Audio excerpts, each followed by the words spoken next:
Bom, gente, boa tarde.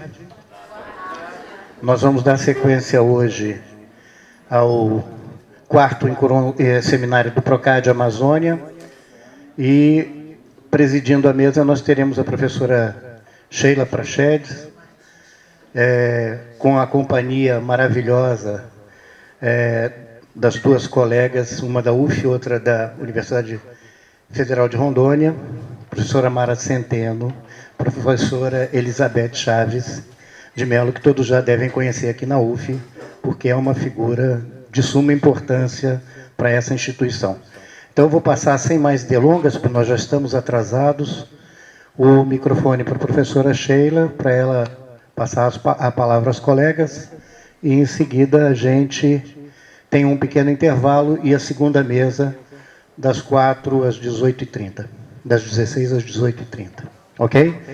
Boa tarde para todos, sejam todos muito bem-vindos, é um prazer vê-los aqui, em nome do Procad da Amazônia.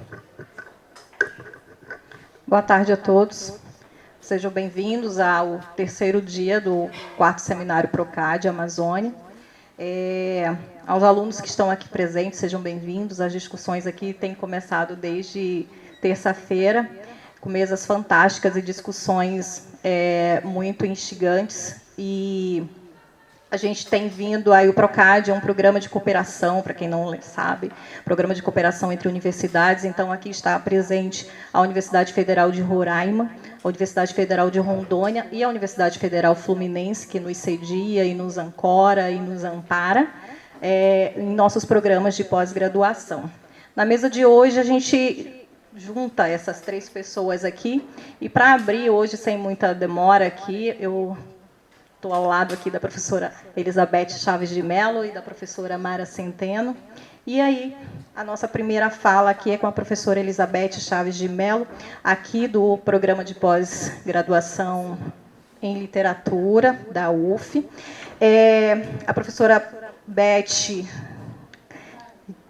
é professora titular aqui do Programa de Pós-Graduação em Estudos de Literatura da UF, doutora pela PUC do Rio, fez o pós-doutorado com Roger Chartier em 2008 em Paris, é pesquisadora do CNPq desde 2003, orienta mestrado, doutorado e supervisiona pós-doutorado, publicou e organizou dezenas de livros e artigos, sendo as últimas publicações o livro Janelas para o Outro, pela editora Sete Letras, Encontros e Desencontros na Literatura entre o Passado e o Presente, e Circulações Transculturais, Territórios, Representações Imaginários, com José Luiz Jobim, Eden Viana Martin e a Nadine Laporte, pelas edições Macunaíma, ambos de 2021. A professora Beth Chaves traz hoje uma fala intitulada Construindo o Conceito de Literatura Nacional, entre o mesmo e o outro. Bom, hoje, gente, eu estou super feliz aqui. Há 2 anos e meio que eu não falo nessa casa, né? Que foi minha durante 30 anos. E para mim tá uma emoção falar aqui hoje, tá? Ter alunos me olhando, esses seres que ficaram totalmente imaginários durante esse tempo, né? Mas, enfim, eu vou falar sobre Construindo o Conceito de Identidade Nacional, é o título que eu dei para o meu trabalho, pensando muito numa questão que me incomoda e que eu acho que incomoda todo mundo, né? A gente hoje está assim, não posso mais usar camisa amarela, não posso mais ver a bandeira do Brasil. Que isso, gente? Não, nós temos que resgatar nossos símbolos, né?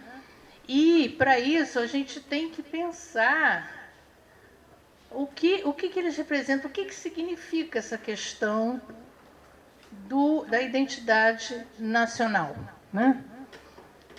Eu sou professora de literatura francesa, originalmente. Agora evoluí para comparada, porque eu estou aposentada, trabalho só na pós, a pós é comparada. Então, a gente necessariamente abre mais, né, o campo de ação. Mas, então, eu trouxe franceses para cá hoje, tá? Mas eu vou falar em português, não precisam ficar assustados.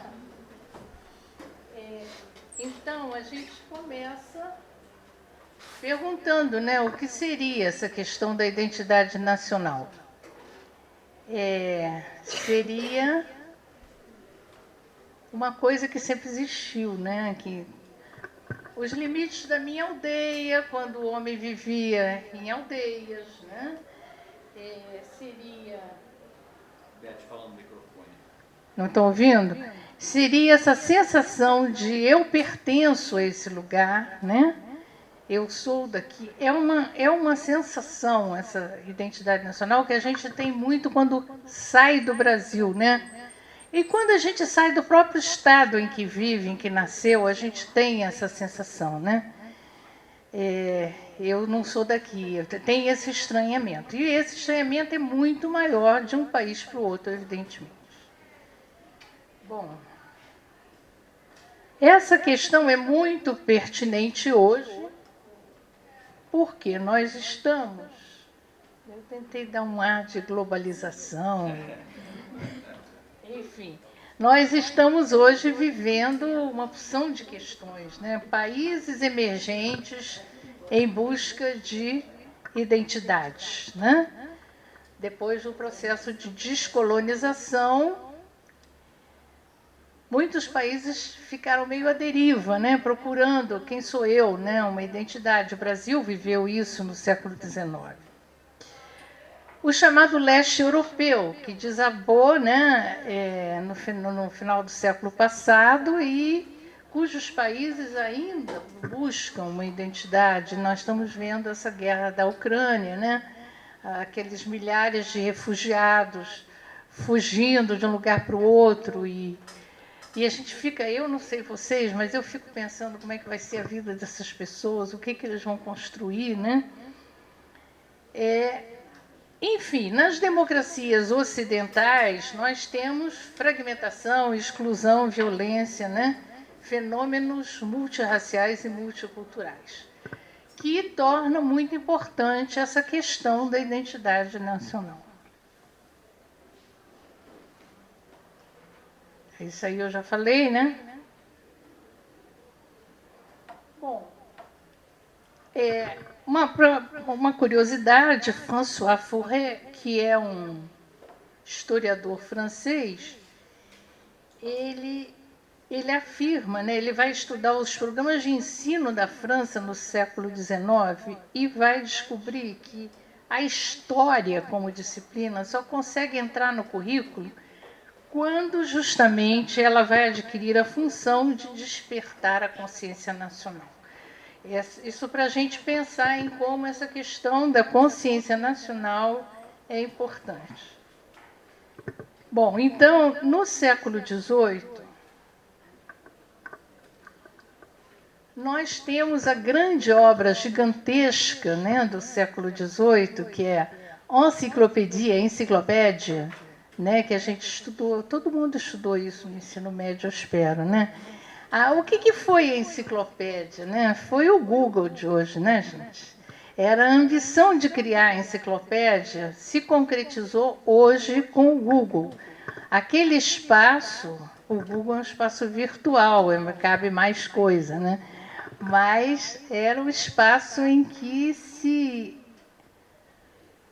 colecionaria todos os saberes daquele momento, né? Então, vários escritores contribuíram nessa enciclopédia. Ela foi dirigida por Diderot e d'Alembert e teve 28 volumes. E nela a gente tem a definição de nação, né?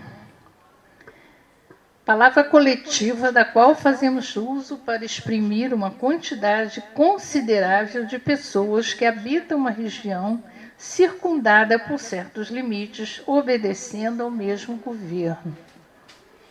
Então, a gente tem aí uma definição bem geográfica, né? E a gente vai ver que não é só isso. Tá? Com a Revolução Francesa, vai se tornar urgente. Bom, aqui está Diderot e d'Alembert, tá? Que são os diretores da enciclopédia. Tá? a capa do primeiro volume dos 28.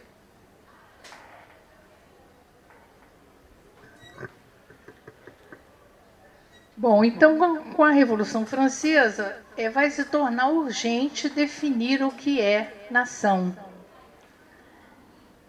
E aí, a gente tem nesse autor Sieyès como um corpo de associados vivendo sob uma lei comum e representados pela mesma legislação. Então, aqui já deixou de ter essa conotação geográfica e já vai falar de uma questão das leis, né? Obedecer a mesma legislação. De certa maneira, o conceito de nação vai substituir o do rei, né?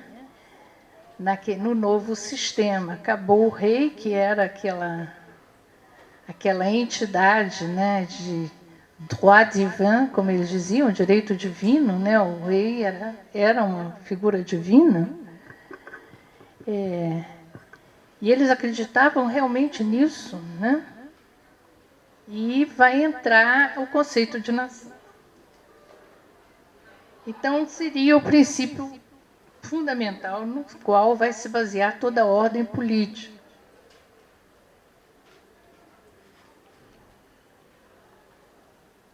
Bom, o poder passa, então, dessa questão do rei, né, para a própria comunidade de indivíduos, percebida e organizada na sua forma nacional.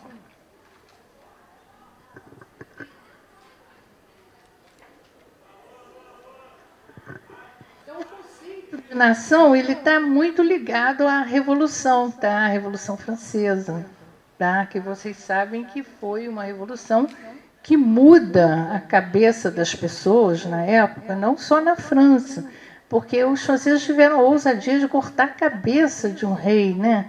Era aquela figura de origem divina, vai ter a cabeça cortada. Tamanha era a revolta da população, né, contra o que estava acontecendo em Versailles, né? Bom, e aí a gente percebe que o direito dos indivíduos, né, de se libertarem da monarquia e de se constituírem como nações autônomas, detentoras da sua própria soberania, vão engendrar essa noção de nação, que é inseparável da noção de tirania, tá? Quer dizer, a nação é impossível num lugar em que haja tirania, tá? Então, ou é tirania ou é nação. Ela é ligada ao conceito de liberdade. Isso é na Revolução Francesa, né? Bom, na enciclopédia ainda, desculpe eu falar tanto da enciclopédia, mas ela guarda o saber daquele momento, né? Nós temos, então, uma tentativa de definir pátria, né? O retórico pouco lógico, o geógrafo que só se preocupa com a posição dos lugares e o lexicógrafo vulgar consideram a pátria o lugar do nascimento, seja este qual for. Mas o filósofo sabe que essa palavra vem do latim pater, que representa um pai e filhos, e, consequentemente, exprime o sentido que damos à família, à sociedade, Estado livre, dos quais somos membros e cujas leis garantem nossas liberdades e felicidades. Não há pátria sob o jugo do despotismo. Então, vocês veem que há quase que uma obsessão, né, na ideia de nação e liberdade, pátria e liberdade. E são conceitos das luzes do século XVIII. Bom, e aí nós vamos lá pegar o nosso amigo Rousseau, né, que é um dos filósofos do século XVIII, um dos que escreveram na enciclopédia também, né? Rousseau vai falar do contrato social, né? encontrar uma forma de associação que defenda e proteja com toda a força comum a pessoa e os bens de cada associado, e pela qual cada um, unindo-se a todos, só obedeça, entretanto, a si mesmo, permanecendo tão livre quanto antes. Então, aí já passa essa noção de um contrato que eu faço com a nação, né? E esse contrato exige que seja feito em liberdade. Novamente, a obsessão com a liberdade.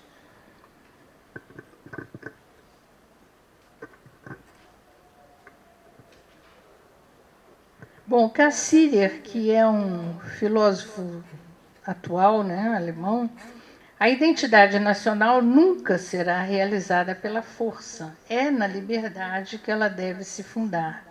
Na verdade, a liberdade não exclui absolutamente a submissão.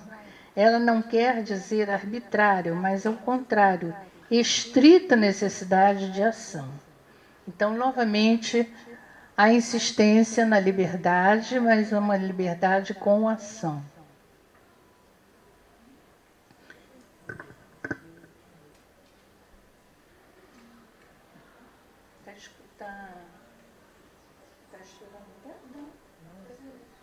A nação seria, portanto, criada pela vontade geral de todos os homens, essa vontade geral que o Rousseau descobre, né? Que por não poderem mais viver no estado de natureza, Rousseau lamenta profundamente que para ele o estado da felicidade é o estado de natureza. Rousseau é o primeiro ecologista, né, do mundo. Precisariam deste pacto de liberdade, quer dizer, cada um vai dar vai entregar a sua liberdade à sociedade, numa livre associação visando ao bem comum. Nessa noção, então, estaria implicada a trilogia tão cara aos franceses. Nós temos a nossa querida Brigitte aqui, que sabe que isso aí é uma obsessão francesa, né? Liberté, égalité, fraternité, né? Em cima da trilogia sobre a qual se constrói a nação francesa a partir da Revolução.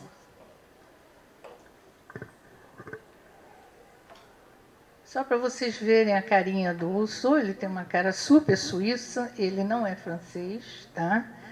Ele é suíço, de Genebra.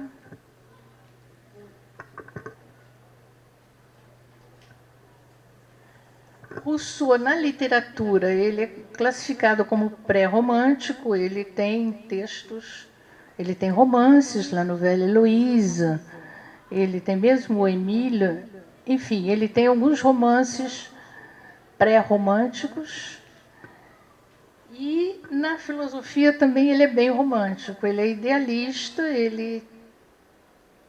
eu diria que ele é socialista romântico, né? Que é um socialismo bem francês. Os franceses, a vida toda, o socialismo francês foi muito mais ligado a Rousseau do que a... Eu estou falando muita besteira, se tivesse, corrija. Enfim, muito mais ligado a Rousseau do que a Marx, enfim. Então, o Rousseau estaria abrindo as portas para esse conceito de identidade nacional. Ele vai realmente escancarar com essa ideia do contrato social. Mas não esquecer que, ao mesmo tempo, o século XVIII é um século extremamente cruel, porque é o século do colonialismo, né? Os franceses estão falando essas coisas lindíssimas lá, mas estão pintando e bordando nas suas colônias, tá? Haja visto Haiti, haja visto a Guiana Francesa. Não pode mais dizer Guiana, é Guiana, é isso? Eu não sei mais. Tem tantas coisas que eu não posso mais dizer, que eu já fico, e a minha filha, que é jornalista, fica me corrigindo o tempo todo. Mas, enfim, eu acho que é Guiana, mas vai lá, vai como Guiana que eu não consigo. Então, esses ideais iluministas vão servir muitas vezes de máscara para uma coisa extremamente cruel, que foi o colonialismo. Tá? Não existe colonialismo bom, todos foram atrozes, horrorosos. Tá? o português. Tem gente que diz, o colonialismo português foi tão bonzinho, o português é boa praça. Não, gente, foi horrível. Vamos estudar a história do Brasil, né? O colonialismo espanhol foi horrível e o colonialismo francês também. Então, as luzes vão servir de pretexto e máscara, né? Então, nós vamos ter, na verdade, dois conceitos de nação. Um, com a missão de liberar os povos, né? Liberté, égalité, fraternité. Tá? E o outro vai submeter os povos às leis europeias. Tá?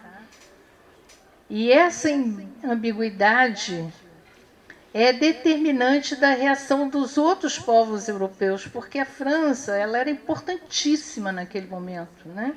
Como eu falei, ela corta a cabeça do rei, mas não é só isso. A parte de cultura francesa, né, até hoje é muito respeitada, mas naquele momento falava-se francês na corte russa, né, na corte austro-húngara, enfim.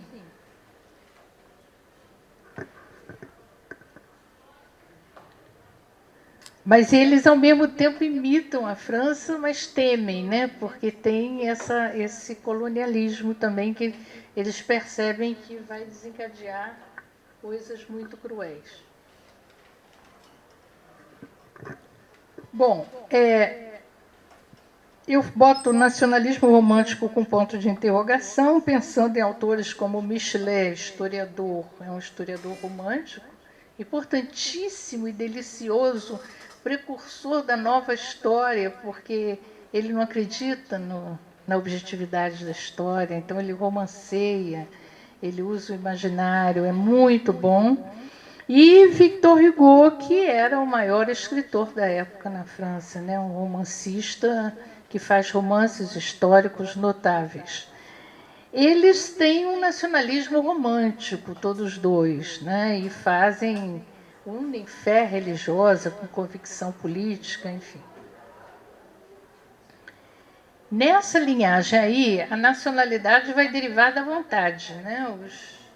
Os indivíduos decidem, por livre e espontânea vontade, né, associar-se à nação que eles criam. Mas isso é perigoso, porque por trás disso surge também o chauvinismo. Né? Ao mesmo tempo, você vai criar coisas como o meu país é melhor que o seu, né? Eu sou isso, você é aquilo, eu sou melhor que você. O homem não deixa nunca de fazer isso, né? A humanidade. Bom, aí nós tivemos, no final do século XIX, essa guerra que foi muito importante, que vai dar origem à Primeira Guerra Mundial, a Guerra Franco-Prússia. Tá? Essa guerra, em 1870, ela vai anexar a Alsácia e a Lorena, que eram francesas. Ela vai anexar essas províncias à Alemanha. A França perde essas duas províncias. E a questão é fundamental ali, assim, para Bismarck, o que ele está querendo é a unidade alemã. Ele está lutando pela unidade alemã. Para Napoleão III, que é quem governa a França, na verdade é uma questão de prestígio. Napoleão, ele quer dominar, se possível, até a Europa toda, mas enfim. Napoleão III, eu não estou falando do primeiro, não. O terceiro é o sobrinho do primeiro, né? Que é no final do século XIX. Bom, nessa rivalidade, a questão do nacionalismo se impõe, né? Porque a Alemanha vai achar que aquelas terras eram alemãs, porque tinham sido no passado. Está acabando?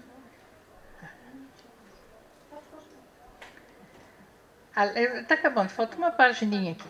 A Alemanha vai achar que aquelas terras são alemãs e a França vai achar que são francesas. E isso vai desencadear, né, toda uma polêmica entre dois pensadores daquele momento. E os franceses dizem Strauss, mas seria Strauss em alemão. Eu não sei. Quem é que sabe alemão aí? Como é que pronuncia? Bom, alguém sabe? Tem aluno de alemão aqui? Bom. Strauss mesmo. Então, é Strauss e o Renan. Tá? Strauss na Alemanha, o Renan na França. E Strauss preconiza o que eu falei, a região é alemã, porque já foi alemã. E Renan vai dizer que a nacionalidade não tem nada a ver com a geografia, nem com a língua. Porque esses povos, se vocês forem até hoje numa cidade como Estrasburgo, que pertence à Alsácia, a população é bilíngue, eles falam francês e alemão, né? O cardápio no restaurante ele é bilíngue, a cidade é linda, aconselho a ele. Mas, enfim. Isso vai desencadear uma teorização interessante do Renan, né? Que apresenta na Sorbonne, em 1882, uma conferência que se chama Qu'est-ce qu'une nation? Tá? Que é onde ele vai tentar definir o que seja nação. Né? Então, tem algumas ideias que são interessantes, que eu botei aí, né? Quer dizer, tem uma citação dele. A parte que considero mais importante desse volume e sobre a qual permito-me chamar a atenção do leitor é a conferência Qu'est-ce qu'une nation? Pesei cada uma das suas palavras com maior cuidado. É a minha profissão de fé no que se refere às coisas humanas. E quando a civilização moderna desaparecer em consequência do equívoco funesto destas palavras, nação, nacionalidade, raça, desejo que se lembrem dessas 20 páginas. Considero-as totalmente corretas. Reparem que é quase premonitório, né? Ele está adivinhando as guerras que vão vir logo depois, né? Então, como é que ele vai definir, então, nação? Ele define por exclusão, tá?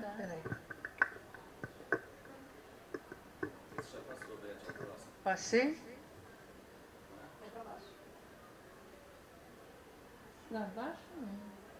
Eu perdi esse setinho aqui. Direito. Aí mesmo. Isso, mais um. Não, essa aí. Mais um.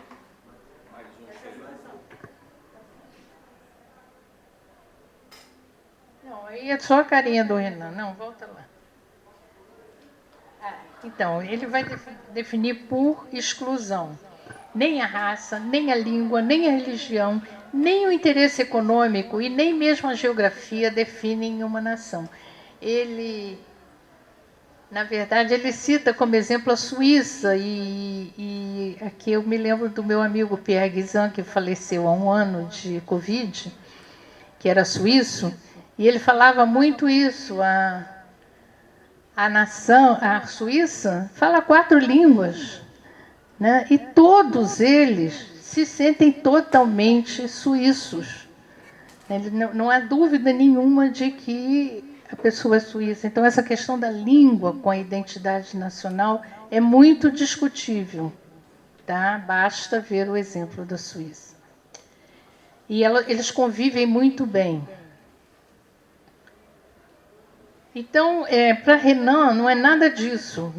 Para Renan, o que precisa é ter uma herança histórica comum, ou seja, um passado em comum, tá? Entre as pessoas, que elas se reconheçam naquele passado. E a vontade de continuarem juntas. Né? Então, agora eu cheguei à nação, a definição de nação, que eu estou acabando, tá? Uma nação é uma alma, um princípio espiritual. 2 coisas que, é bem dizer, fazem uma só, constituem essa alma, esse princípio espiritual. Uma se encontra no passado, outra no presente. Uma é a posse comum de um rico legado de lembranças. A outra é o consentimento atual, o desejo de viver juntos, a vontade de continuar a manter intacta a herança que recebemos. Uma nação é, portanto, uma grande solidariedade constituída pelo sentimento dos sacrifícios que fizemos e dos que estamos ainda dispostos a fazer. Ela supõe um passado, entretanto, resume-se no presente, por um lado tangível, o consentimento, o desejo claramente expresso de continuar a vida comum. Então, existe nessa definição um diálogo com Rousseau, que é interessante, né? A ideia de consentimento, né? Eu quero pertencer a essa nação, o desejo de viver juntos e a vontade de manter intacta a herança que recebemos.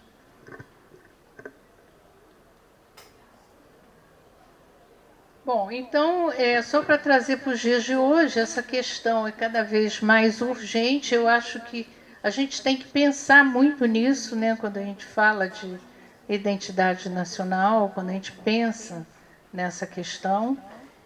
E eu agradeço a atenção de todos e muito obrigada.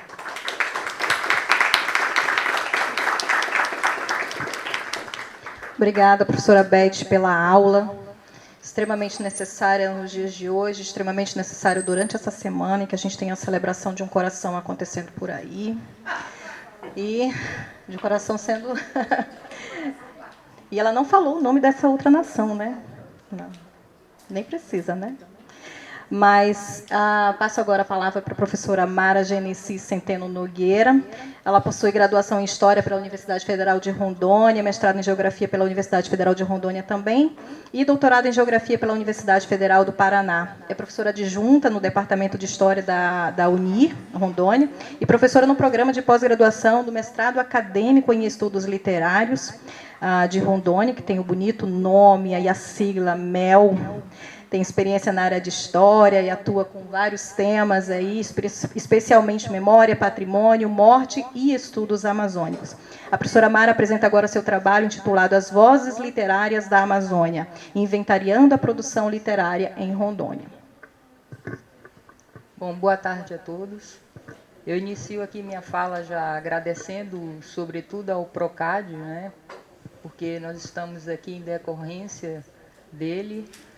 Agradeço ao Fábio aí durante esses anos de companheirismo, né, na condução desse programa conosco, aos colegas da Federal Fluminense e, obviamente, aos demais colegas da Universidade Federal de Rondônia e da Federal de Roraima, que aqui também se encontram.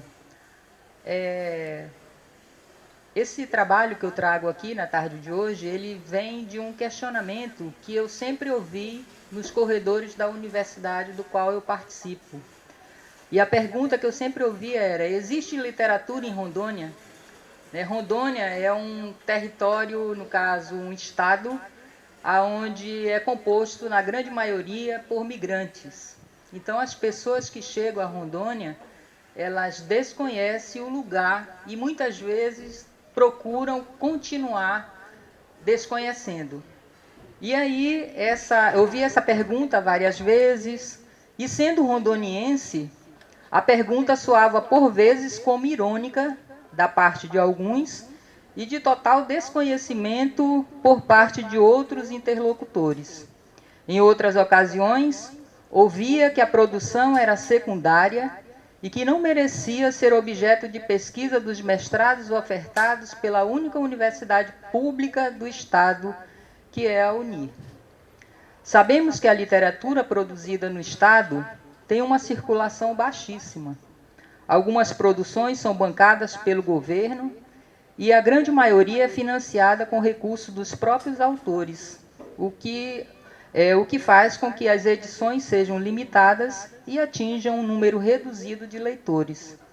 Para além disso, não temos em Rondônia autores renomados como em Belém, a exemplo de Dalcídio Jurandir, Inglês de Souza, Benedito Monteiro, e nem Márcio Souza e Milton Ratum como os amazonenses.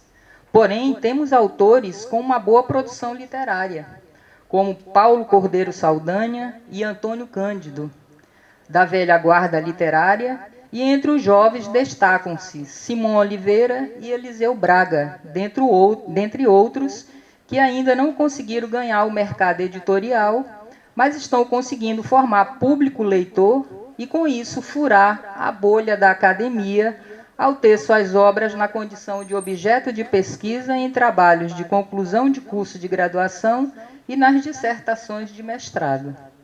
Feito tal parêntese, ressaltamos que, para garantir o percurso destes textos, fomos em busca de fontes que apresentassem a produção literária de Rondônia. 4 obras foram importantes para a nossa investigação. A primeira, intitulada Síntese de Literatura de Rondônia, de Matias Mendes e Eunice Bueno, Literatura de Rondônia, de Edson Jorge Badra, Questões de Literatura de Rondônia, de Viriato Moura, e Literatura e História, Vozes e Marcas Identitárias dos Sujeitos Amazônicos na Produção Literária de Porto Velho e Guajará-Mirim, de Auxiliadora dos Santos Pinto. Com exceção da última, as demais partem de uma produção literária forjada na construção da Estrada de Ferro Madeira-Mamoré. É importante destacar que os 3 primeiros inventários realizados foram promovidos por membros da ACLER, que é composta muito mais por pessoas de status do que propriamente pela produção literária, o que já denota o caráter excludente de tais levantamentos e demarca claramente os produtos eleitos como literatura e os que ficaram à margem desta produção, seja ela escrita ou oral. Notamos pelas obras consultadas que não houve levantamento da literatura em Rondônia feita antes da década de 70 e que a gênese dessa produção se dá por meio das obras desenvolvidas durante a construção da chamada linha férrea. Somados a isso, tais inventários levaram em consideração somente as obras publicadas por autores dos 2 municípios ligados pela linha férrea, Porto Velho e Guajará-Mirim, ou seja, excluindo o que foi produzido nos demais municípios. Só para lembrar que Rondônia tem 52 municípios. Isso fez com que muitas vozes fossem silenciadas, uma vez que se tornou como literatura somente o que foi publicado, descartando-se com isso a produção, por exemplo, de tradição oral, advinda das inúmeras etnias indígenas e de populações beiradeiras que se estabeleceram no que hoje denominamos de Estado de Rondônia. Os inventariantes, a exemplo dos primeiros colonizadores da Amazônia, encobriram as bases culturais indígenas, como inferiu Virruis. Muitos estudiosos negam o estatuto de literatura a relatos, canções, poemas e fábulas indígenas, os nomeando, por obrigação de nomeá-los, de alguma maneira, como mitos e lendas, ou mais precisamente, na condição de folclore. Vista de tal forma, as narrativas orais das mais diversas etnias não foram no passado e nem tampouco durante a fase de composição dos inventários nomeadas à condição de literatura, uma vez que eram produtos de sociedades ágrafas e de uma coletividade, e não de um único narrador. O mesmo se deu com as narrativas orais das populações ribeirinhas sobre os encantados das águas e da floresta. Nesse sentido, podemos dizer que a produção oral indígena e ribeirinha de Rondônia não foram levadas em consideração pelos inventariantes, que optaram em continuar a silenciar a construção destes grupos e a focar seus levantamentos em autores, preferencialmente pertencentes ao grupo da academia.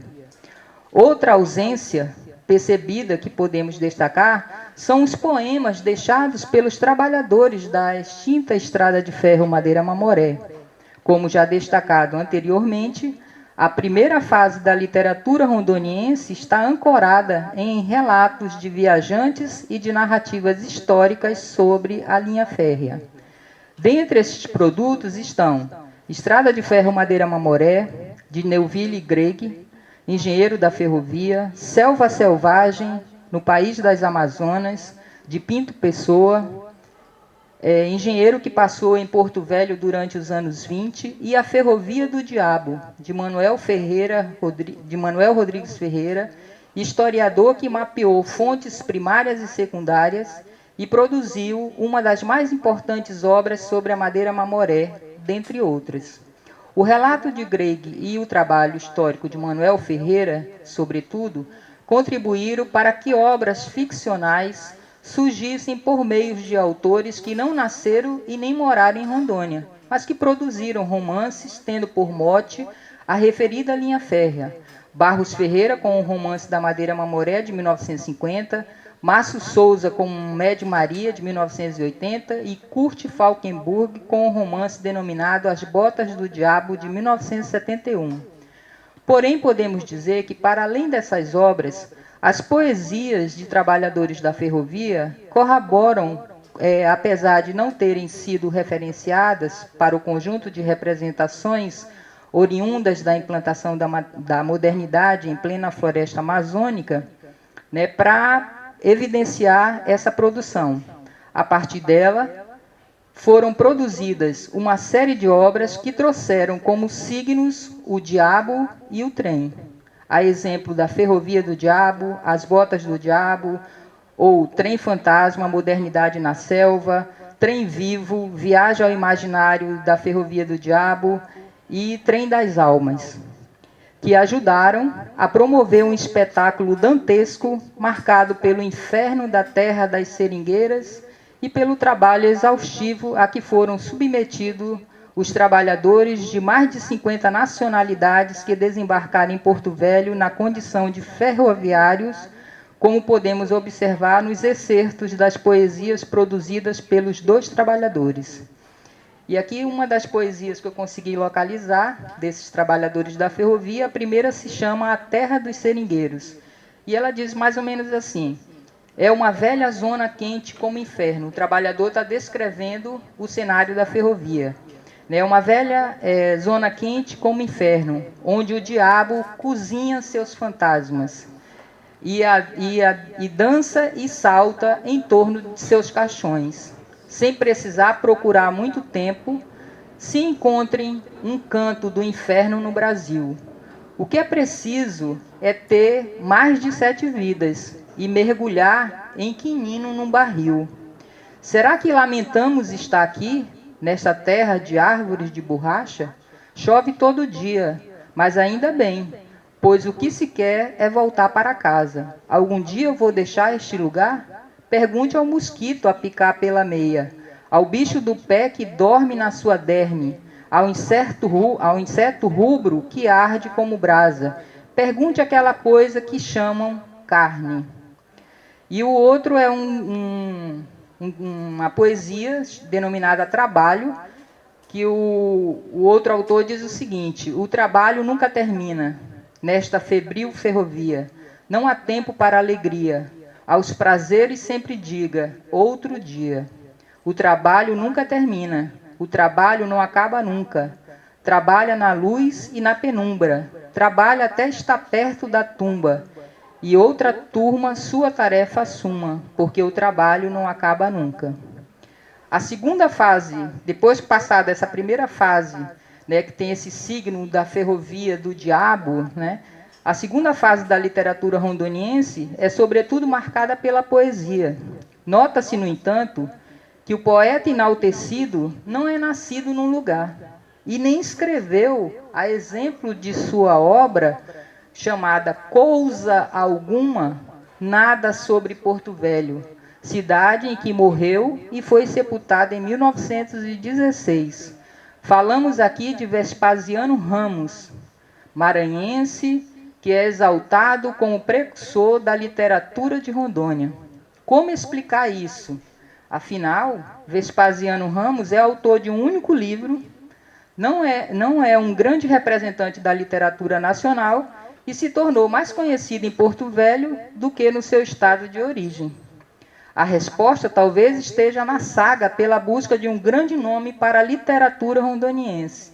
E nesse contexto, Vespasiano era o que mais se aproximava por ter sido, aí, entre aspas aqui, contemporâneo dos grandes parnasianos da literatura brasileira, Raimundo Correia, Alberto de Oliveira, Olavo Bilac, Vicente de Carvalho e outros. Foi igualmente contemporâneo dos grandes simbolistas brasileiros, Cruz e Souza, Afonso Guimarães, além de haver sido contemporâneo do grande e original poeta paraibano, Augusto dos Anjos. Isso aqui é uma citação do Matias Mendes e da Eunice Bueno. A ênfase dada a Vespasiano Ramos revela outra omissão, a produção literária, aquela produzida por meio dos jornais. Sobre isso, é importante salientar que, num levantamento realizado por Moura em 1992, é feita menção às colunas de expressão literárias presentes nos jornais. No entanto, só são referenciados os espaços literários a partir do ano de 69. Antes disso, não há nenhuma menção. Porém, o jornal Alto Madeira, a partir de 1917, eu fiz essa investigação, já trazia em suas páginas marcas da poesia produzida por homens e mulheres desta parte da Amazônia. As temáticas versavam quase sempre sobre amor, dor, saudade, pátria, dentre outros. Entre os registros poéticos, verificamos que a maior parte tem homens na condição de autoria, como João Monte e Manuel Pinheiro, em 17, Santos Júnior, em 18, Coelho Neto, em 25, Américo Vieira, em 26, Ribamar Pereira, em 1930, dentre outros. Entre as mulheres, conseguimos localizar duas que expressaram a sua veia poética, Júlia Lopes de Almeida e Elzira Costa, a primeira de 22 e a segunda de 25.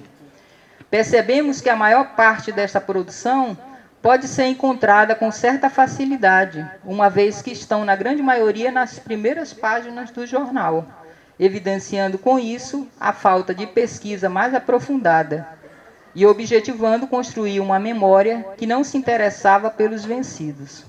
A partir daí, o que se deu foi o enaltecimento de uma memória vencedora, produzida por uma elite letrada que não queria perder privilégios e que tomou para si a incumbência de construir uma memória para a região, como ressalta Souza, abre aspas. Essa memória foi feita a partir da junção de retalhos, sem uma costura precisa para ser apresentada aos novos migrantes. A elite letrada, criada durante o período que a região era território federal, chamou para si esta tarefa num contexto de mudanças radicais com a transição para o Estado e a intensa migração. Fecha aspas. Amparada no mito fundador, a cidade de Porto Velho, da cidade de Porto Velho, que é a ferrovia, e em grandes nomes colonizadores do Estado, a exemplo de Rondon, que para a maioria dos rondonienses é considerado matador de índios, e não como o pacificador, né, como a gente costuma encontrar na literatura nacional. E Aloysio Pinheiro, que é um outro coronel, interventor da Madeira Mamoré, que se tornou o primeiro governador do extinto território federal do Guaporé, em 43. E Jorge Teixeira de Oliveira, que é um outro coronel, é o último coronel que passa por Rondônia na sua fase de Estado, é o que faz a transição de território de Rondônia para Estado de Rondônia. Então, esses três, eles são os grandes enaltecidos por uma boa parte dessa literatura, dessa terceira fase da literatura rondoniense. Então, a gente tem lá livros, artigos e outros tipos de publicações que foram realizadas, né, trazendo esses três aí como os grandes nomes. E o signo dessa terceira fase da literatura rondoniense é o signo da trilha, uma vez que era preciso apresentar os caminhos traçados pelos grandes homens para o desenvolvimento de Rondônia e torná-los patrimônio cultural. Como exemplo da produção que retrata essa fase, destacamos Caminhos de Rondon, de Júlio Olivar, Rondon, uma vida dedicada ao Brasil, de Lorismar Barroso, Rondon, o moderno bandeirante das selvas amazônicas, artigo de Edmar Coelho, Em Memória de Aloysio Pinheiro Ferreira, de Eda Bozacoves, A Saga de Aloysio Pinheiro Ferreira, artigo de Emanuel Pontes Pinto, e Teixeirão, um estadista a serviço de Rondônia, de William Martins, dentre outros trabalhos publicados, inclusive em tempo presente. Percebe-se nessa fase uma nítida herança do colonialismo que nos faz herdeiro de uma terra que ainda precisa do colonizador para nos libertar e nos inserir num processo civilizatório. Destacamos, por fim, que a partir, sobretudo, do início do século XXI, a produção literária vem apresentando novos autores e diversificando a sua temática. Hoje já encontramos um número significativo de autores que estão se dedicando às narrativas de causos amazônicos, o que tem ajudado na discussão sobre a cultura cabocla. Outros estão trabalhando com histórias de assombração, gerando com isso um enfoque para análise das paisagens do medo na Amazônia. E ainda encontramos, como lastro dessa produção, inúmeros artigos que têm trabalhado na construção de uma identidade caiari, ou seja, focada em uma proposta decolonial. Tais proposituras têm resultado na formação de novos leitores em um estado carente de livrarias e de bibliotecas públicas, e tem possibilitado perceber que fissuras nos muros das cidadelas que nos condenam à incomunicação sempre são possíveis de serem abertas, como infere Galiano.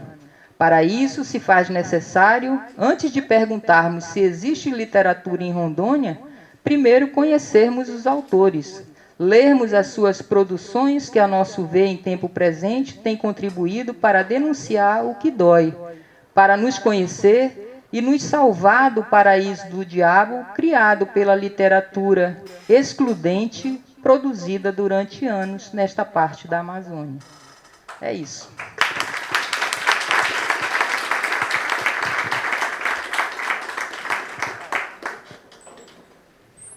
Gravados aqui. Obrigada, professora Mara. Sempre um prazer lhe ouvir. Adoro essas histórias. Os textos da Mara são sempre instigantes aí em relação a essa parte da Amazônia que é tão curiosa e, de certa forma, é muito distinta de Roraima também. Bem, dando continuidade aqui, me apresento. Sou Sheila Prachedes Pereira Campos, sou doutora em estudos de literatura na área de literatura comparada aqui pela UF. Tenho graduação e mestrado em letras pela Universidade Federal de Roraima. Atualmente sou professora adjunta na UFRR, onde eu atuo na área de literatura, práticas de ensino em literatura, no curso de letras e no programa de pós-graduação também em letras. Para essa mesa eu intitulei a minha fala de Morte e Ressurreição da Autoria, ou Voz Indígena, e algumas considerações sobre a possessão. Para começar... então, começando do zero, né? Boa tarde a todos. É um prazer imenso estar aqui nesta mesa com colegas tão ilustres e bacanas a quem eu cumprimento. É sempre um prazer encontrar a Mara, como eu já falei, e é sempre uma alegria gigante poder abraçar a Beth Chaves, essa gentileza em pessoa. Eu cumprimento os professores aqui presentes, né, participando desse seminário, trazendo novos olhares e reflexões frutos das suas pesquisas, que são o motivo de estarmos aqui reunidos hoje, nesta UF, que eu chamo de UF linda do meu coração. Na época do doutorado, eu marcava todas as minhas fotos assim, UF linda do meu coração. E não tinha um dia que eu não saía daqui da aula e ia lá para a beira ali fazer uma foto, UF linda do meu coração. Bem, aos colegas do Procad, eu aproveito para agradecer a parceria intelectual, as trocas e as conversas nesses 2 anos que a gente chama de anos pandêmicos, né, Soni? Especialmente nas disciplinas ministradas em rede, no âmbito do programa com a UF, com a UFRR e a UNIR, além da parceria com a UEA e a Unifab, que a gente não pode deixar de destacar, né? Parcerias que, inclusive, continuam agora em 2022.2 com a oferta de mais uma disciplina, né, professor Jubim, que promete ser igualmente fantástica. E eu acredito até que a palavra-chave de um programa como o Procad é parceria.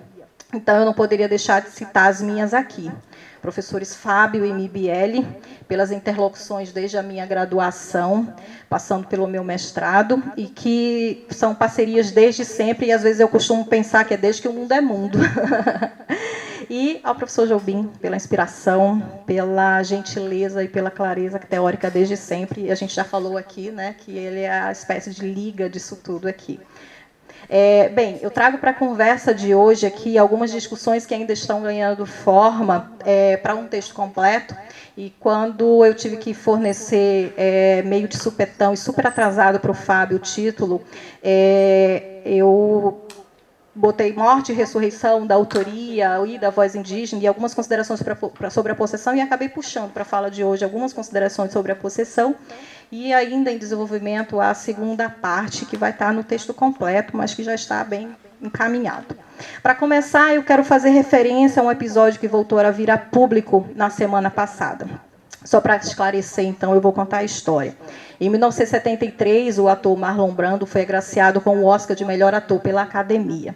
No dia da cerimônia, em forma de protesto pela forma como Hollywood pautava as questões indígenas e suas representações nos filmes, não compareceu à premiação e, em seu lugar, enviou a então atriz e ativista indígena, de 26 anos, Chachen Little Feather, para subir ao palco, recusar oficialmente o prêmio e discursar em protesto. Ela levou lá o discurso, que diz que tinha umas 20 páginas, né, do Marlon Brando. O discurso foi interrompido, ela falou menos de 60 segundos, a voz cortada, sob vaias, o palco deixado com segurança, porque até John Wayne, o eterno mocinho de faroeste, queria avançar sobre Little Feather. E aí a Little Feather foi massacrada por Hollywood e pela imprensa. Taxada de amante de Marlon Brando, a atriz fantasiada de Índia. Fato é que, próximo de completar 50 anos, o episódio foi revisitado pela Academia de Cinema e na semana passada, segunda passada, sem ser essa última anterior, o pedido oficial de desculpas foi publicado. E a resposta de Little Feather me chamou a atenção. Estava assistindo o jornal e eu ouvi. Nós, indígenas, somos pessoas muito pacientes. Foram apenas 50 anos de espera, mas manter o senso de humor é nosso método de sobrevivência. Fecha a citação, a fala da Little Feather. Paciência, senso de humor, um silêncio de 50 anos. A história de Little Feather me veio quando da construção deste texto para este seminário e a propósito das discussões que tenho empreendido acerca de Macunaíma, quando topei há algum tempo com as narrativas feitas pelos indígenas Arecuna Aculi e o Taurepang Maiuloiapu, o motivo do gozo do Mário de Andrade e o insight para a escrita do herói sem caráter, que seria, segundo ele, o sintoma do brasileiro e que estão registradas no volume 2 do Roraima Orinoco, obra do etnógrafo alemão Theodor Kornblumber, resultado de sua viagem à Amazônia entre 1911 e 1913. Essas discussões ganharam um contorno ainda mais definido durante a disciplina do PROCAD, especialmente nas aulas lideradas pelo professor Fábio Carvalho, aquele senhor ali, e os seus dilemas em torno da ideia de autoria e de literatura indígena. Tanto ele quanto eu passamos em nossos doutorados, ambos sob a rica tutela do professor Jobim, por algumas discussões a propósito da intercalação de vozes nas narrativas coletadas pelo alemão. A leitura de Kornblumber é, portanto, o gatilho capaz de despertar a apropriação efetuada por Mário, leitor contumaz. Repleto de aparentes incoerências, o sentido crítico discutido pelo escritor paulista em Macunaíma vai ser o da harmonia entre essas partes coladas, ou melhor, entre as afinidades eletivas, como ele denomina. Trata-se de uma espécie de harmonia e desarmonia pensamenteadas, palavra também usada por ele, devidamente planejadas e arquitetadas, tendo em vista que ambas são propositais a unir sequências textuais diferentes. Esse processo de pensamenteação ou de criação é definido por ele como sendo de possessão. Essa seleção que Mário faz dessas sequências textuais diferentes é crítica, né? Porque ele recusa a identificação com a tradição culta e busca no popular a voz de uma outra forma de narrar, mais próxima do real.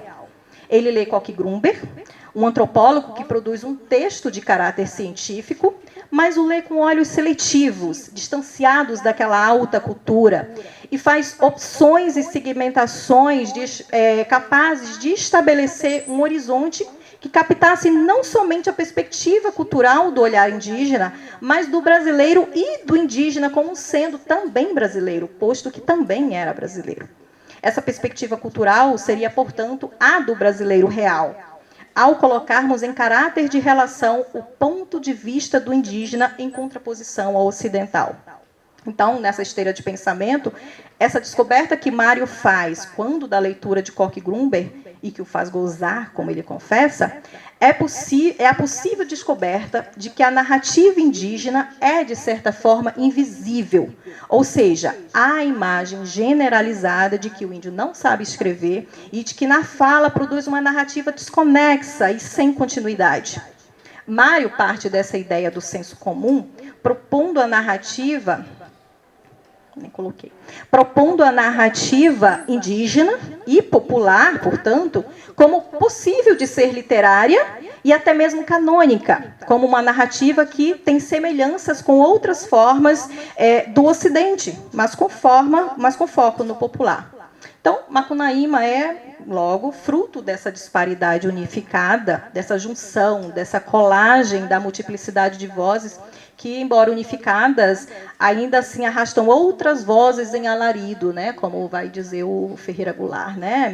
Meu poema é um tumulto, e a fala que nele fala, outras vozes arrastam em alarido.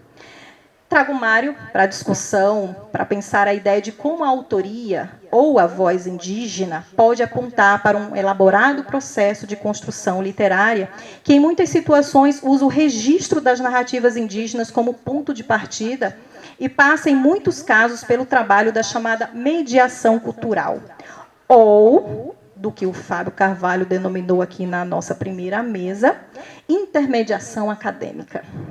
É assim que Akuli e Mayulapu, via Koch-Grünberg, chegam a Mário de Andrade. Mário vai indicar, né, que deu uma trabalheira danada, entre aspas, aí, né? Esse buscar, o que ele diz, estilização culta de uma linguagem popular, expressão dele, que vão estar usadas, que ele vai usar numa carta para o Drummond. Mas ele vai dizer assim, é uma aventura, é pensamenteada e é decorrente de um elaborado processo de possessão preparada. Para o escritor paulista, toda essa construção de sua atividade literária é o resultado da confluência entre inspiração e técnica deliberadamente orquestrada, a chamada possessão preparada. No dizer dele, como ele explica para Henriqueta Lisboa, numa carta de 30 de janeiro de 42, que eu cito aqui o trechinho. Ele diz para Henriqueta: Macunaíma e quase a infinita maioria dos meus poemas dirigidos foram escritos em estado de possessão preparada. Como assunto, a própria Pauliceia, mas sem saber que eu estava preparando. Depois eu principiei fazendo isso voluntariamente. Quero dizer, eu provoco o estado de poesia. Fim da citação. E é assim que entendemos todo o processo de provocação deste estado de poesia com a leitura de Koch-Grünberg. Então, vamos ao alemão. No conjunto do lendário registrado por ele, é interessante destacar o entrelaçamento dessas vozes presentes. 2 informantes índios, aqui informantes mesmo, o Akuli, né, um índio arecuna, e o Mayulapu, também conhecido por José, um índio taurepang. Um falante de português, o outro não, narrando para um alemão que mal sabia também falar português. Primeiramente, as narrativas eram feitas pelo índio Akuli na língua arecuná, traduzia para o português, certamente o não padrão, pelo índio Mayulapu, que falava a língua taurepang. E, finalmente, a partir da tradução feita por Mayulapu, Koch-Grünberg, que também não dominava bem o português, traduzia as narrativas para o alemão. Deu para entender? Não é para entender. Segundo Fábio Carvalho, que eu cito aqui, ele diz: o etnógrafo foi capaz de garantir na estruturação do seu texto a participação direta e a voz ativa de Mayulapu, sobretudo, mas também de Akuli. Garantiu desta maneira os meios para manter o saber e o sabor próprio das vozes indígenas que coletou. Por derradeiro, ambos os informantes são os autores de fato e os primeiros das narrativas. Fim da citação extraída do livro do Fábio. É assim que os 50 mitos registrados têm o título, seguido da informação acerca do narrador e sua etnia. Então, abaixo de cada um dos títulos dos mitos está lá, narrado por Aculi, índio Arecuná, ou narrado por Malauiapu, índio Taurepangue. Esse trabalho de informante encontramos no Diário do Alemão, o volume 1, que é o Diário da Viagem, do Roraima ao Orinoco, nas muitas ocasiões organizadas por Koch Grumber de coleta e registro das narrativas, e eu cito 2 desses momentos aqui.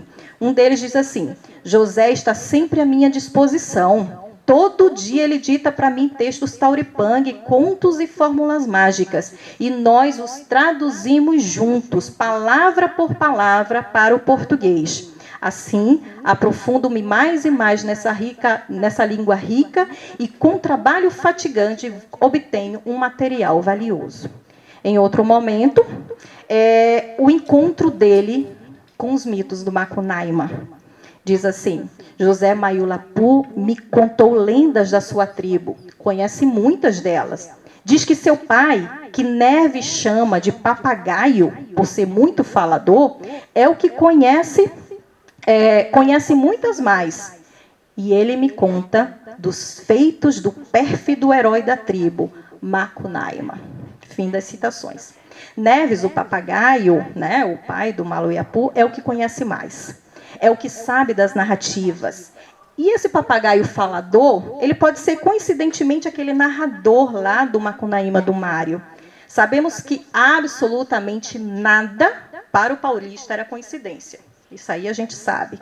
E esse mesmo papagaio, conhecedor das histórias antigas e da língua, também estava presente lá no Humboldt, no 3º tomo de Viagem às Regiões Equinossais do Novo Continente, e que cito aqui com uma tradução livre do espanhol. O Humboldt, no diário dele, diz assim: há uma tradição entre os índios guaio, segundo a qual os guerreiros atures, perseguidos pelos caribes, se salvaram nas rochas que se encontram aniquiladas pouco a pouco, que se encontram no meio das grandes cataratas, e que foi lá que essa numerosa nação, em outro tempo, foi aniquilada pouco a pouco, assim como a sua língua. As últimas famílias dos Atures ainda existiam em 1767, época do missionário Dili. E quando percorríamos aquelas regiões, um velho papagaio era ensinado em Maipures, de quem os giabilates asseguravam que nada se entendia do que esse papagaio dizia, porque ele falava a língua dos Atures. Estava lá o papagaio. Em Koch Grumber, é Neves, o pai de Maiulapu, esse papagaio falador, que transmite ao filho as tradições da tribo, as histórias da tradição. Em Macunaíma, lá aparece, lembram lá no finalzinho, o papagaio verde do bico dourado, para acompanheirar o homem solitário lá no epílogo da Rapsódia e lhe contar, numa fala mansa, muito nova, os casos e a fala desaparecida. O papagaio é, assim, o que transmite a história e tem a voz que, extinta, pode encerrar toda a história de um povo. Koch Grumber, lá no final do seu volume 1, o Diário, ao ouvir o som, já prestes a voltar para a Alemanha, ao ouvir o som tirado pelos índios em sua despedida, vaticina esse desaparecimento e a morte do que ele chama de raça morena. E que cito aqui o trecho. Koch Grumber diz: as melodias que os índios tiram desses instrumentos simples são monótonas, mas muito belas e rítmicas. Elas têm algo de indizivelmente tristes, essas dissonâncias que se diluem pouco a pouco em harmonias. Pensa-se numa pobre alma que se separa do corpo e desaparece na eternidade. Nessas melodias, reflete-se, por assim dizer, todo o inevitável destino desta raça morena. Os registros feitos pelo alemão, fecha aqui a citação, né? Os registros feitos pelo alemão, Capistano de Abreu e outros, mostram o que posso chamar aqui não apenas de continuidade, mas de ressurreição. E não mais como informantes. A gente já teve aqui essa discussão até na primeira mesa, mas como narradores e autores. E aí pensamos aqui nos exemplos da Rigoberta Menchú, Davi Copenaua, a Gabriel Raposo Viriato e Fernando Iecoana, discutidas aqui pelo professor Jobim, pelo professor Roberto Mibielli e professor Fábio na primeira mesa deste seminário. Assim como os vários... Nossa. Desculpa. Assim como os vários narradores Suruí, de Rondônia, o Macuxico Taurepang Terêncio Luiz Silva e o Taurepang Clemente Flores, e outros ainda a publicar, né, Soni? Narradores que ressuscitam, de certa forma, com o apoio desses mediadores culturais, ou atravessadores acadêmicos, Fábio, como Elizabeth Burgos, como Bruce Alberto, como o padre Silvano Sabatini, né, com parte da tradução para o português pela Loretta Emery, como Beth Mindler e como o professor Devaí Fiorotti. Narradores que passam ao status de autores, compartilhando a autoria nas capas dos livros com seus mediadores e que, em certa medida, provocam esse estado de poesia. Conforme o exemplo relatado pelo Fábio no trabalho de burilação do texto do Fernando Iacoana, aí, de 8 horas diárias de trabalho. Para finalizar, há 2 casos especiais aqui para a discussão, que não cabem no tempo aqui da fala, mas que estão no texto completo. Refiro-me aos textos O Adubare, do Marcos Pellegrini, e do texto Meu Avô em Mim, do Jaider Esbel. O primeiro, o Adubare, publicado em 1987 pelo médico sanitarista e professor no curso de antropologia da Universidade Federal de Roraima, ganhador do Prêmio Literário da Casa de las Américas em 1991. E o segundo, o Jaider Esbel, publicado em 2018 na revista Iluminuras, pelo artista Macuxi, que faleceu ano passado. Se em Jaider temos um manifesto escrito por um indígena que apela para a memória, ele diz: olhei para todos os lados e vi meu avô Macunaíma no horizonte. Em Pellegrini, nós temos um testemunho, né, escrito por um Nabeb, um não índio, né, na voz de um Yanomami, que denuncia o avanço do garimpo sobre as terras do seu povo. E ele diz assim, ele queria marcar uma palavra que todos fossem capazes de entender. O Adubare é o próprio Ser Urubu-Rei, narrado por Maluiapu e registrado por Coque-Grumbe lá nos mitos 27 e 28 do volume 2. E que na narrativa de Pellegrini é o portador da luz, da visão aguçada, do eco, né, por conta dessa segunda cabeça, e que repete até se fazer ouvir. E aqui eu sinto um trecho do Pellegrini que diz assim: ele estava com coceira no pensamento e foi repetindo os desenhos palavras na superfície do papel para que outros possam ver e entender como queiram. E as palavras repetidas foram fazendo uma história repetida. Para Laimerte Garcia da Silva, e cito aqui a interpretação que ele faz do Adubare, ele diz: Marcos Pellegrini não é um autor, na acepção que este termo adquiriu nos tempos modernos. É um parente próximo do poeta grego arcaico que não cria, mas se faz receptáculo e operador de uma criação. E acrescenta que ele, continua aqui a citação, porta na voz de um outro que vem morar no seu peito e fazê-lo escrever. Parece possessão, né? Aqui não há um partilhar de autoria, né, no Pellegrini. É o nome do Pellegrini que vem na capa do livro, mas é o corpo que se deixa usar para servir a um propósito, como também Macunaíma se deixou estampar na capa do Macunaíma, do Mário de Andrade, e na revelação feita pelo avô ao neto Jaider. Esses autores, com ou sem mediação cultural ou atravessamento acadêmico, acrescentei aqui depois da discussão, Fábio, lançam um olhar para o futuro dessas histórias e falas, como o Papagaio do Humboldt e de Macunaíma. Yuri, coloca para mim.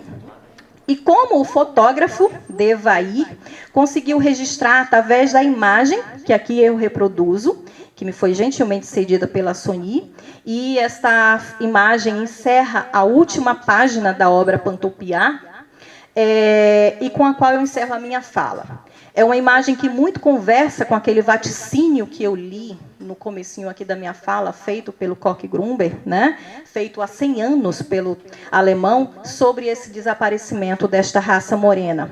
Na foto, o seu Terêncio Luiz Silva, apresentado aqui ontem no seminário pela Soni, e o seu neto, dormindo, descansado, talvez após ouvir uma história contada pelo avô. Este avô, detentor de histórias e falas, se vocês olharem direitinho, está com os olhos abertos, fitando o horizonte, o futuro. A paciência destacada pela Little Feather como sendo característica deste povo indígena para sua sobrevivência faz sentido aqui. No esperar ter a sua voz ouvida como narradores e como autores. Obrigada por me ouvirem até aqui.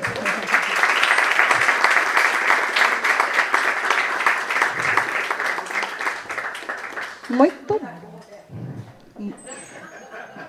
Gente, a gente abre espaço para pergunta agora, e eu pergunto, quem quer perguntar além do Mibiel e da Lívia? A gente podia gentilmente ceder a vez para os outros. Não, hoje está cheio. A gente tinha uns monitores aqui, né, Silvio? É o Silvio. É o Silvio, né? O outro monitor faltou hoje. Não vai receber certificado. Gente, a gente abre um espaço para perguntas agora. Se não tiver pergunta, eu faço. São 3h30. Eu também tenho. Quem quer? Todo mundo tímido. Até você, Laura. Eu tenho, Silvio. Então, ó, A Verônica passou para fazer. Verônica passou por... Parabéns pela linda mesa. Mara, eu fiquei muito curiosa, né? Sei pouco ainda sobre a literatura de Rondônia. E aproveito aqui já para falar que Rondônia não é Roraima, né? Que a gente... A gente... Rondônia é RO. Rondônia é RO e Roraima é RR. Muito bem. E a universidade é Unir. A gente brinca assim porque a gente sabe, né, essas confusões. Você falou em Júlia Lopes de Almeida, nós aqui ficamos, fomos até no Google procurar. É outra Júlia Lopes de Almeida, né? Sim. Tá, a gente tá, nós ficamos aqui. Escritora local. Assim como o Antônio Cândido não é deles lá, não é. Eu pensei, esse aí esse a gente desconfiou, mas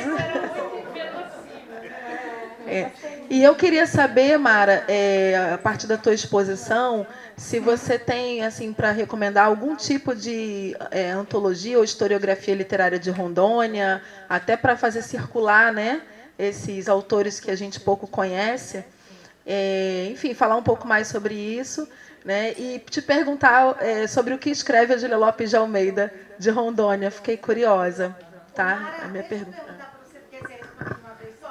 Eu acho que a gente vai fazer como ontem, né? Passa por todo mundo que vai perguntar e depois cada um responde na hora.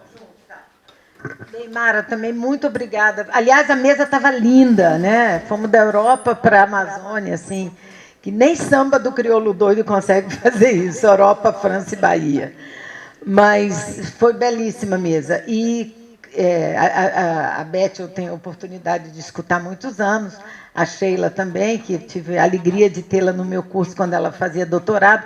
E agora você e a literatura de Rondônia, só para brincar, para mim foi uma grande novidade. Ontem eu perguntei ao Fernando, eu falei, Fernando, e a literatura de vocês, né, do seu estado? E até em contraposição àquilo que eu venho falando, que como nos últimos anos os intelectuais da Universidade Federal de Roraima têm trazido o local para dentro da universidade. Quando eu os conheci, todo mundo estudava só autor europeu e brasileiro, enfim. Claro que a Sheila trabalha Macunaíma, mas até o próprio estudo do Macunaíma dela está cada vez mais voltado para questões indígenas do que paulistas, embora na comparação de sempre. Agora, eu notei pela sua fala, e bem, isso é um elogio geral a todos, se o Roberto não atrapalhar, ficou bastante claro na sua fala, Mara, a pergunta é bem específica para você, que, na verdade, a produção intelectual de pensamento, seja ele em poesia, em prosa, sempre existiu, sempre existirá em qualquer lugar do mundo, enquanto houver homem, isso aí já está lá, desde antes dos gregos. Mas ficou também, não sei se eu entendi errado ou se foi um mau humor meu, que a elite atrapalhou tudo. Quer dizer, a elite quis construir um cânone elitista, feito de brancos, que escreveram provavelmente umas cópias sem graça do que acontecia nas metrópoles nacionais, por assim dizer, deixando de lado essa narrativa de viajante, do Madeira Mamoré, e mesmo de indígena, que você falou que é pouquíssimo, mas também não sei por que os indígenas de um lugar produzem tanto, de outros não produzem nada, já que a riqueza cultural dos povos indígenas é enorme em qualquer lugar. Não é porque um está mais ao norte, outro está mais ao sul, que faria essa grande diferença.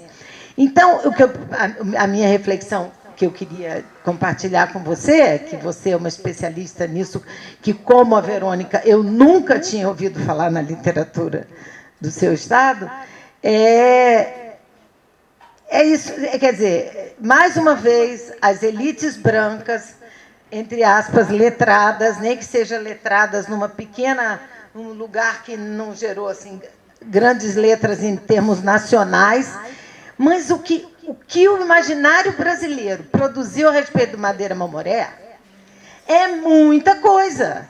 Eu aprendi que quinino mesmo da água tônica era o que matava a malária lá na época da construção. Ou seja, eu não conheço nada, mas o imaginário das outras literaturas que não são de Rondônia e do audiovisual brasileiro também. Fala-se muito nesses, né? Além do Márcio Souza, tem outras coisas que eu não saberia agora enumerar. Mas quando você começou a falar, eu comecei a lembrar, eu falei, é tanta riqueza naquele estado, e como que a elite letrada, entre aspas, atrapalhou? Então, era essa a minha pergunta. Você agora Eu sou perguntador também. depois eu queria falar com o Sheila, mas deixa. Não vou atrapalhar, mas o Roberto não me mata. Bom, para variar, pergunta para as três, né? Boa tarde a todos e todas. Beth, vou começar com você, né? Você percebe no conceito do Renan, né, quando ele apresenta como dois elementos formadores do conceito de identidade nacional, um dos dois, né, a questão da tradição histórica, você percebe nisso uma tendência ao determinismo histórico e se percebe, isso de algum modo se transmuta ao longo dos anos no conceito de nação como comunidade imaginada, ou o processo de deriva desses conceitos, você imagina que seja, que determinado como o Renan propõe pela tradição, é outra deriva, no sentido de um outro conceito que não de nação como comunidade imaginada, que também creio seja um fruto dessa determinação histórica e social, né? Para Mara, a segunda pergunta. Em Roraima, quando surge o questionamento sobre se há literatura, lá a gente, pelo menos no meio acadêmico, quase sempre na área de literatura, a gente questiona a ideia de literatura a partir da ideia do Antônio Cândido de Melo Franco, né, o paulista, como uma ausência de um sistema literário. Então, as pessoas que acreditam na ideia no conceito de sistema literário dizem que não há literatura em Roraima porque não há um sistema literário, de fato, em Roraima. Há manifestações, como o Antônio Cândido define, né? E aí eu pergunto se esse também não é o caso de Rondônia, ou se a sua afirmação da existência de literatura em Rondônia parte de um outro princípio metodológico, de uma outra perspectiva metodológica, né? Ou de concepção da própria literatura. Tá? Aí, se você puder se estender um pouquinho nisso. Para Sheila, minha parceira, minha ex-orientanda, essa ressurreição pode ser pensada, a ideia de ressurreição de que você trata, pode ser pensada do ponto de vista metafórico, como a possessão que se adona dos mediadores, que você citou, os vários, ou você acredita que ela se dá, como propôs o Jaider Isbel, né? Ou ambos, enfim, pode ser também, né? Diretamente pela entidade, no caso Macunaíma, que é o objeto do Jaider Isbel, na capa do livro de Mário de Andrade, até de modo anacrônico, porque supostamente Macunaíma nasceu antes de Macunaíma, mas se torna Macunaíma para ressuscitar as próprias comunidades, o gosto por elas e tudo mais. Como é que você entende essa coisa meio anacrônica, enfim, essa ressurreição para trás, né? Alguém mais deseja fazer perguntas?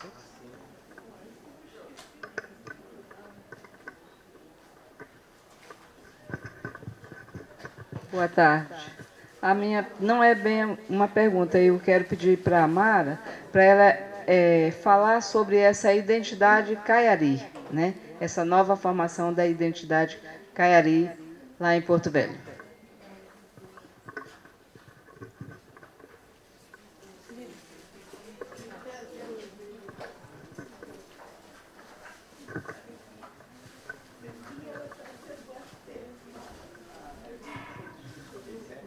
A gente vai passar as respostas agora.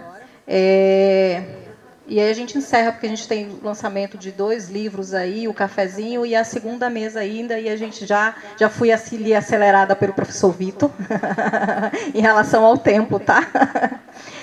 Eu passo agora para a professora Beth.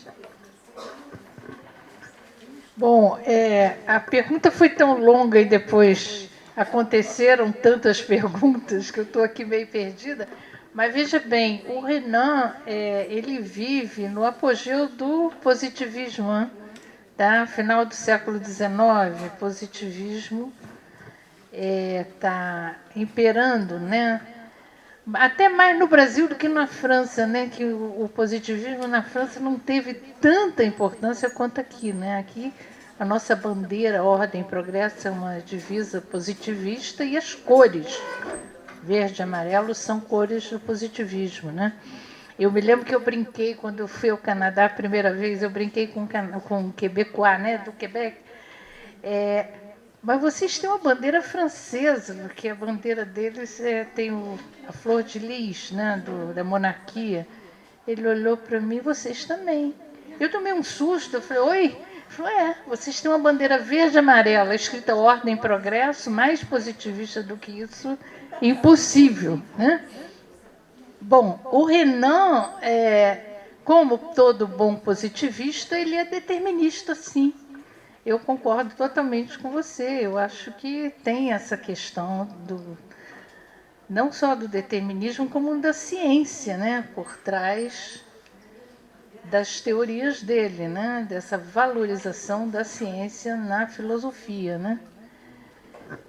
Mas, assim, o que eu acho interessante nesse texto dele é um texto que todo mundo deve ler, ele está traduzido para o português. Eu estou até retraduzindo, tá? Porque eu estou organizando um livro que vai ter esse texto, vai começar com esse texto, porque é um texto que ninguém conhece aqui, e eu acho que é importante.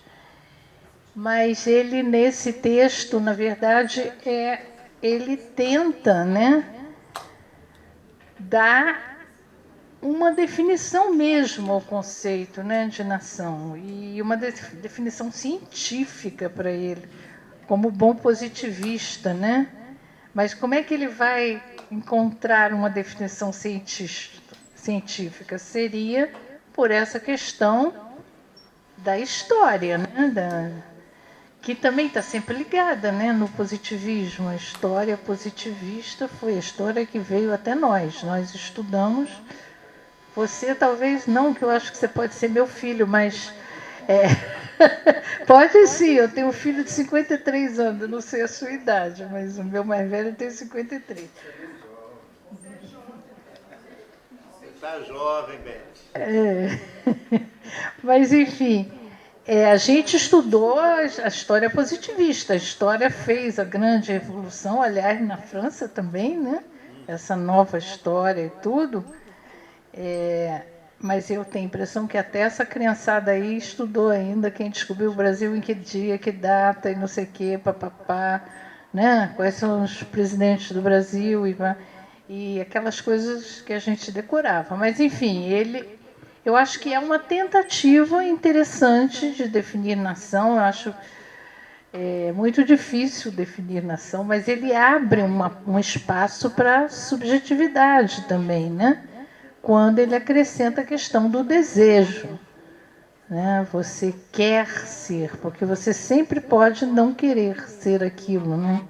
Embora seja um conceito meio elitista, porque não é todo mundo que pode sair da nação e trocar de país, escolher outra nacionalidade. Aqui no Brasil é muito elitista.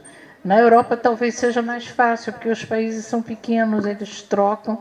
A gente aqui anda, não sai do lugar, né? Não sai do Brasil, né? Um país do tamanho da Europa, né? Eu fui até Roraima e não saí do Brasil, né? E adorei não ter saído do Brasil em Roraima.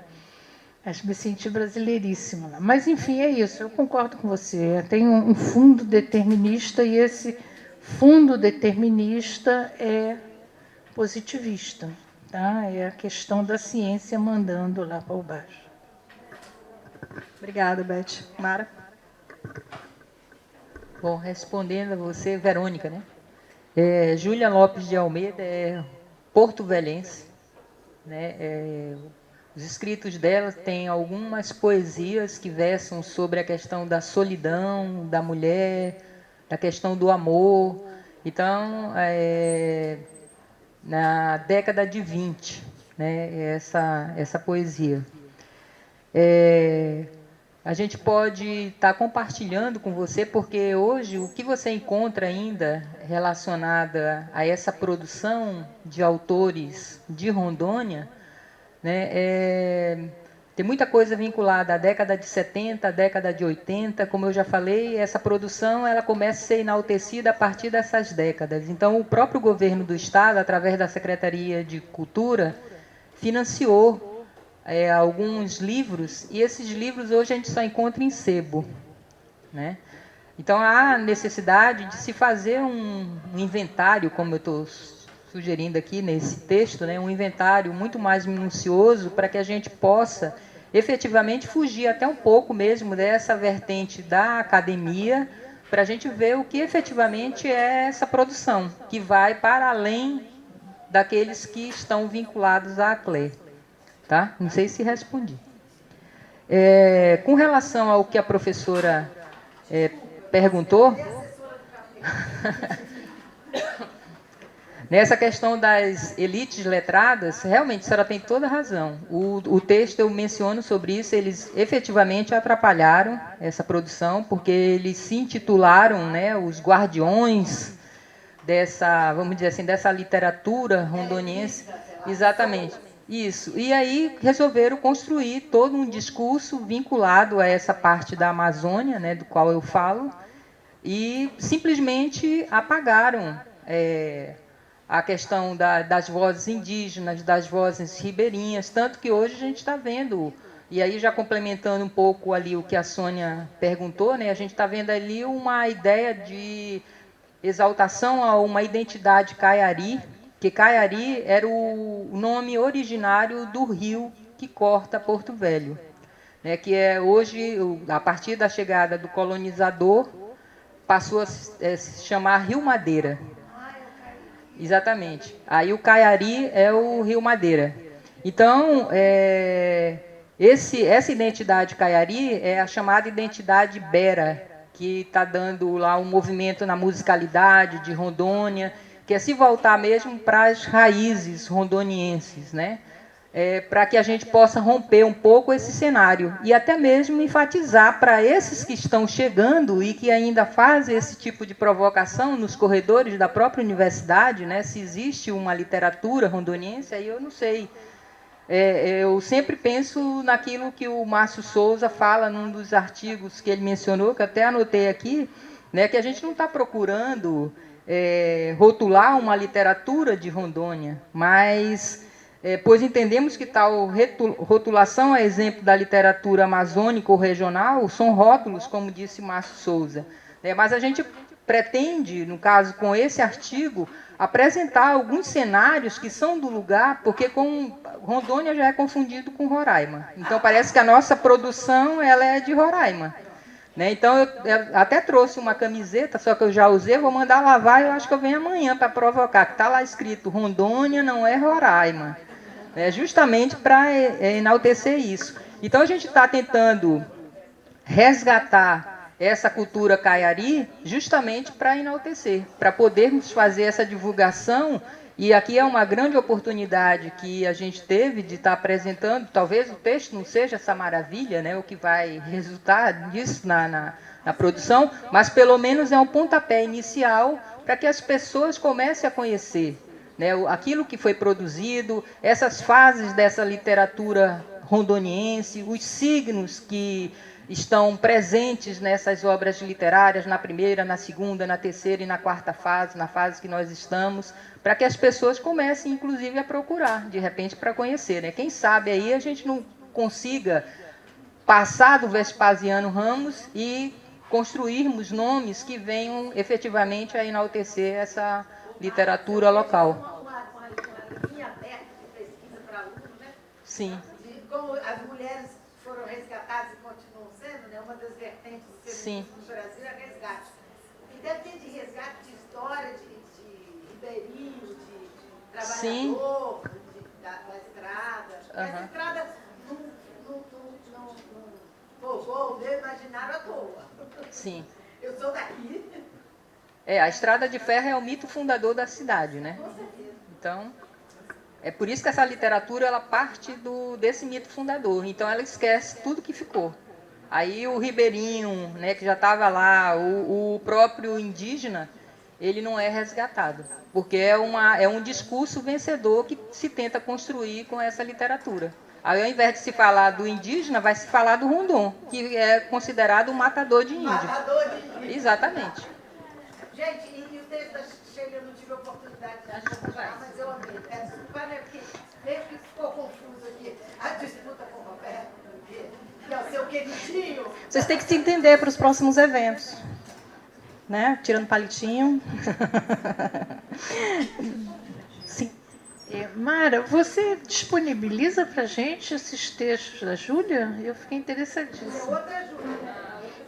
Não, a Júlia é dela, eu estou falando da sua Júlia. Eu posso escanear, são dos jornais, tá? Tá. Tá ótimo, eu estou interessada.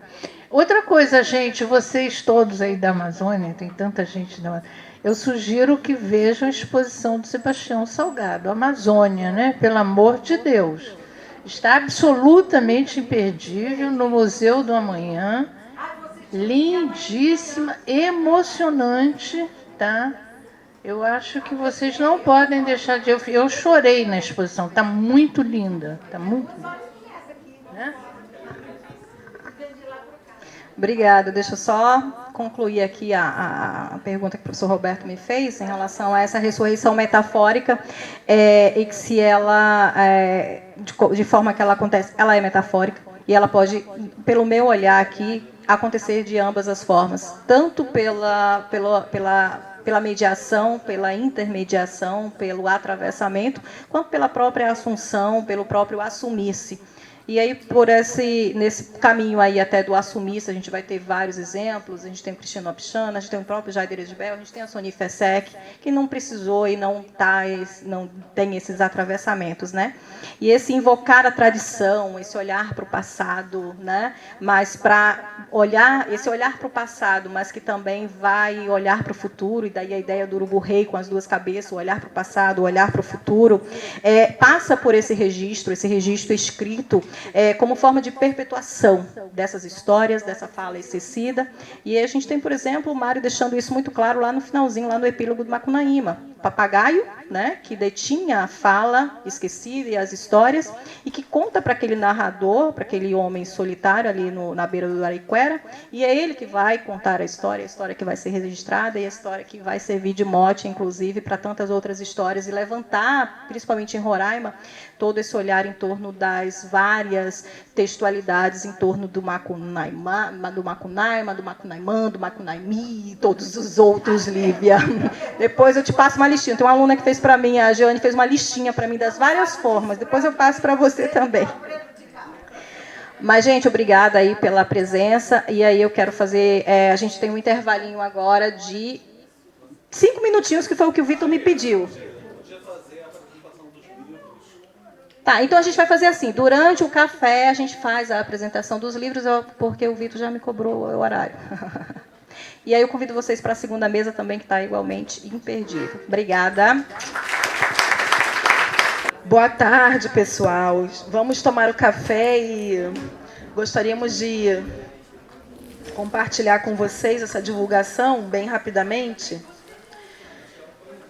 Vou deixar a Sonia aqui com essa obra-prima que está aqui ao meu lado, que eu paquero, ainda não ganhei o meu, já faço a reclamação. Bem, pessoal, esse livro aqui, que chegou às minhas mãos bem recentemente, é o Africanidades, Literaturas e Minorias Sociais. Ele é fruto das primeiras pesquisas do nosso grupo de pesquisas fundado em Roraima, em 2020. Já na pandemia, nós iniciamos esse grupo de trabalho, reunindo pesquisadores de Roraima e alguns colegas de outras universidades que têm uma interlocução com a gente. É um grupo de pesquisas que está fundando na Universidade Federal de Roraima os estudos das africanidades, porque em 2019, como eu já comentei aqui, eu iniciei a disciplina de africanas como obrigatória, lá em Roraima. Antes ela existia como optativa, já existiam alguns trabalhos feitos por colegas de lá, mas a disciplina como obrigatória foi em 2020. Então, não, quer dizer, 2019. Em 2020, iniciamos os trabalhos desse grupo. Esse livro foi financiado com o edital da própria universidade, um edital de fomento aos grupos de pesquisa. Então, é um livro que, para a gente, é muito representativo e tem trabalhos dos nossos orientandos da pós-graduação, do PPGL, de colegas e também de alunos da graduação que estão desenvolvendo PIBIC nessas temáticas. Chamando a atenção que a Africanidades, Literaturas e Minorias Sociais é o nome do grupo de pesquisa em si. E dentro desse livro nós temos trabalhos sobre africanas, sobre afro-brasileira e também sobre questões indígenas e também sobre pessoas com deficiência. Eu e a professora Rosidelma Fraga, que somos as líderes do grupo de pesquisa, trabalhamos com as africanidades. Eu sou da Portuguesa e Africanas, né? E também eu e ela somos mães de pessoas com deficiência, então nós também trouxemos para o nosso grupo de pesquisa essas minorias para serem discutidas e trabalhadas. Então, esse livro está disponível para download gratuito, então hoje eu trouxe só para mostrar, nós temos alguns exemplares para demonstração, mas está disponível para download. Eu vou passar o link para vocês pelo grupo do Procad, tá bem? E aí vocês poderão ter acesso a todos os trabalhos que estão aqui. Esse outro livro é uma história um pouquinho mais antiga que esse aqui. Olha só, olha o título dele, gente, que parece que a gente estava tendo uma premonição, né? Esse título foi decidido no ano do golpe contra Dilma, né? I know not what tomorrow will bring, versos de Fernando Pessoa, eu não sei o que o amanhã trará, né? Estudos de literatura de língua portuguesa em tempos infaustos. Então, foi no ano do golpe da Dilma e nós já tínhamos uma certa ideia do que viria pela frente. E esse livro reúne pesquisas que foram oriundas das conferências apresentadas na Abraplip, Associação Brasileira de Professores de Literatura Portuguesa, no evento internacional e no evento que foi realizado também em Tefé em 2015. E depois nós fizemos esse livro como produto desse evento, certo? Eu faço parte da Abraplip já há alguns anos, atualmente sou representante regional norte, e estive junto com a professora Kátia Wankler e o professor Otávio Rios na organização dessa coletânea de pesquisas. Então, temos aqui vários nomes nacionais e internacionais que fazem pesquisas sobre a área da portuguesa.